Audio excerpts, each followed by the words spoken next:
تهران دشوته. اف گوتنا اسرائیل کاتس وزیر بروانی اسرائیل بو. پشتی ویکه که شوابوری فروکین شرین ارتش ولاتی بی ارشکی برفره برن سر پایتخت ایرانه. سیستم بروانی آسمانی حول برسفدان وانداینه. لی آگری کوگه ها پترول یا شهران همو تهران رونایی کرد. هر وها آواهی که سر به وزارت بروانی ایرانه کته بر ارشا موشک اسرائیلی. او ویدیو جی فرینا درونه که دنوا تهران ده نشان داده کو آواهی که لنزیک دیگه آرمانج.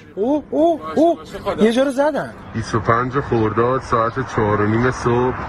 هر وها اف دیمن به برفرهی دنوا تورنجواکی ایرانی ده هاتنا بالاف کرن کو قاشو. اگر پیکتنا پالاوگه که لباجار ری لپارزگه ها تهرانه. چندین پگهین سربازی جی هاتنا بردمان کرن. ارتش اسرائیل دبیجه تواهی وان آرمانجان آلیکاریا پیش و برنامه اتمی ایران داده. لگوری ارتشه وان بروانی آسمانی ایران لتهران جناو بریو ادی آسمان پایتخت کتیه دست فروکین شهر. توی باراندن آگر بشک ولاتیان دبیجن او باجار والا ناکن. احساس امنیت میکنم چون از هست به امناهی دکم چون که دنوا باجار و ولات خود دیجیم وقت چوا حتی نها ام سلامت بونه لدم دهاتی جدام سلامت بن. هر وها سر صبح ایرو چند پگهین سربازی لور لکرجی هاتن بردمان کرن.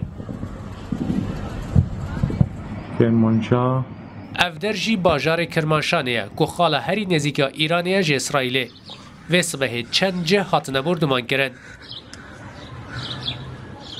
بری ویجی کلگه ها گازه پارسا باشور لباجار عسلویه لپارزگه ها بو شهره که مزنترین لسر آست جیهانه به درونان بوی آرمانج. اسرائیل دبیجه در بایی که مزن لبرنامه اتمی ایران دایو نهاد خوازه برنامه بیا موشکی بالستیجی آستنگ بکه. یک جوان آرمانجان کنها هون لسر اکران دبینن لخورماوا ابو لروج آوای ایرانی اف در سکویا آویتنا موشکانه بداهان موشک دبن عرضه ده هاتن هلگرتن اف دور هات بردمان کرنو اف بر پرسین پای بلند گو پیوندی آوان پیهبو هاتن جناب برن.